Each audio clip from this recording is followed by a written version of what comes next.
For a long time, people thought it was just a story ship full of treasure, lost somewhere deep under the sea.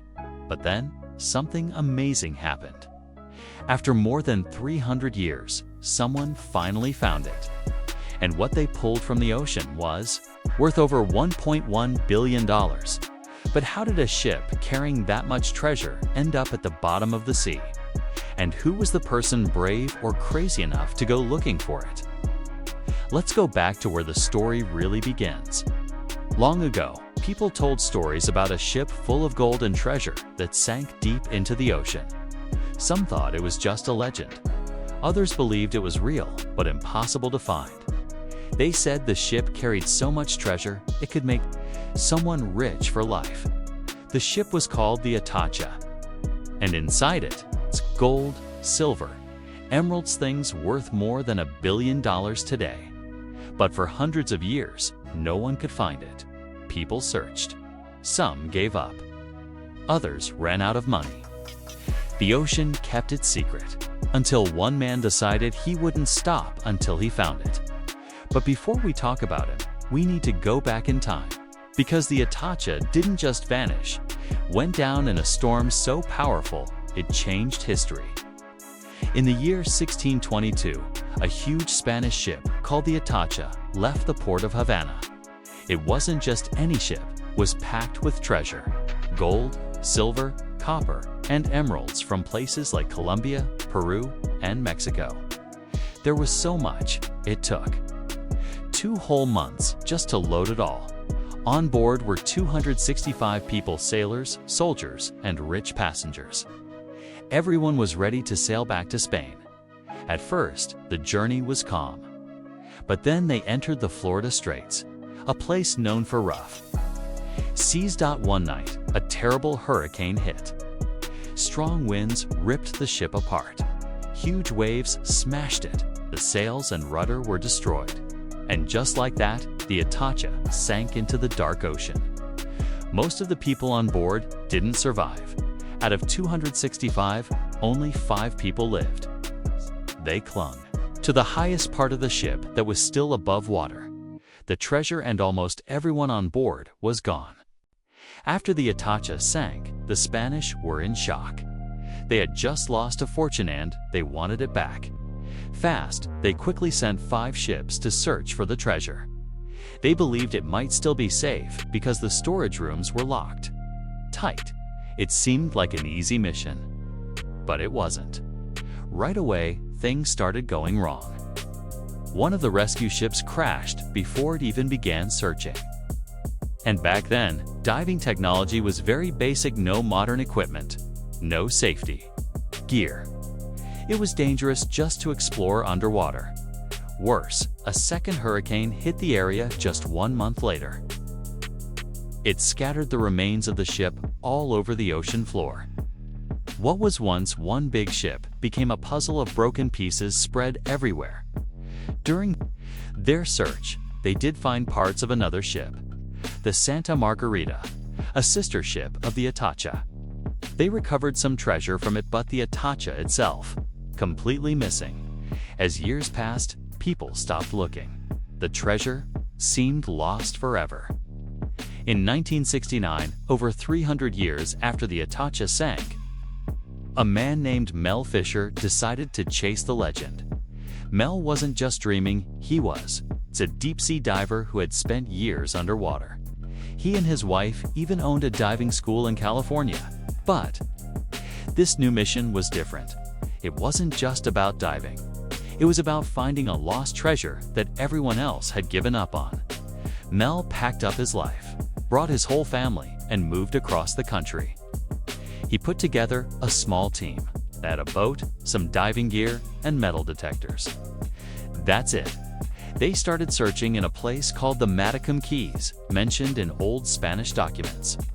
They worked hard, traveling over 100,000 meters in their first year, and found nothing. It felt like a hopeless dream. But Mel didn't give up. He brought in someone new, a smart historian named Eugene Lyon.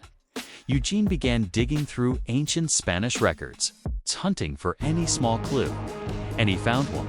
It was a note saying that the original Spanish rescuers had searched 100 meters. From where Mel's team was working, that tiny detail changed everything. They moved their search to the new spot. But there was a problem. The water there was deep and dark. You couldn't even see your own hands. Still, Mel had an idea. And it was genius. The new area was hard to search. The water was deep and muddy, and divers couldn't see a thing. But Mel Fisher came up with a smart idea, something no one had tried before. He created something called mailboxes. These were two big tubes attached to the back of the boat. They pulled clean water from the surface and blasted it down to the ocean floor. This clever trick cleared the mud, letting the divers finally see what was down there. It also helped uncover things that had been buried for hundreds of years. Even with this new tool, the search was slow. It took years. But then, in 1971, they found something big, a huge anchor. That was the first real sign they were close. After that, things started showing up: cups, swords, old nails. These weren't just random objects, they were pieces of history to keep track. The team made a special circular map. Every time they found something, they marked its exact spot. They even used radio signals to measure their location with amazing accuracy down to just 1 foot. Slowly, a line began to form on the map, pointing towards something bigger, something they had been chasing for years. They followed that trail for 2 more years. Then, it happened. After 16 long years of searching, digging, and diving, the ocean finally gave them what they were looking for.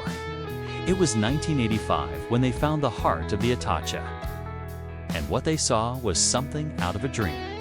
There were 180,000 silver coins, 24 tons of silver bars, 125 gold bars, pearls, emeralds, and jewels that had been lost for centuries. Altogether, it was worth around $1.1 billion, the biggest treasure ever found under the sea. But some of the most special items weren't just valuable, they were royal artifacts. Things made for kings. There was the Atacha cross, made of 22-karat gold and filled with bright green emeralds. The royal orb and the Atacha ring were also there, shining like they had just been made. These weren't just old treasures, they were pieces of a forgotten story, now brought back to life. After this discovery, the Atacha was named the most valuable shipwreck in the world by the Guinness Book of Records in 2014. But not everyone was happy. After Mel Fisher's team found the treasure, the state of Florida stepped in and said, "Hold on, we want a piece of that." They went to court demanding 25% of the treasure's value. That started a long and painful legal battle. It lasted 8 years and even reached the Supreme Court. Florida argued that the treasure belonged to the state, but Mel fought back. He had spent years, money, and effort chasing something everyone else had forgotten. In the end, Mel Fisher won. The court said the treasure was his. After the victory, Mel became a national celebrity. He was invited onto The Tonight Show, where he walked on stage with a giant gold chain wrapped around his waist like a belt. People called it the money chain. The story of the Atacha exploded in the media. People were amazed. Some couldn't believe it was real, but there was still one question left. What happened to all that treasure after the spotlight faded? After finding the treasure, Mel Fisher sold some of the gems, but most of it stayed in the Fisher family for years.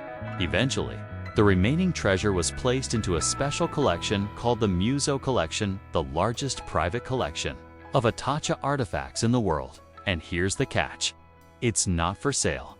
These emeralds and treasures are too rare and too special. They're not just shiny stones, they tell the story of a sunken ship, a deadly storm, and a man who refused to give up. Today, the treasure is on public display. You can still see it with your own eyes. It shines in honor of Colombia's rich history and the famous mines where the emeralds came from. The people behind the collection say these emeralds are as legendary as the rubies of Mogok or the sapphires of Kashmir. And honestly, they're right. The treasure of the Atacha wasn't just gold and gems. It was a legend lost for centuries, found by a man who refused to quit. Mel Fisher didn't just discover riches. He proved that even the wildest dream can come true if you believe it. His journey was full of danger, loss, and setbacks. In the end, he made history. And even today, the Atacha's story isn't over. Because who knows, one ship like this was lost to the ocean, how many more are still out there, just waiting to be found?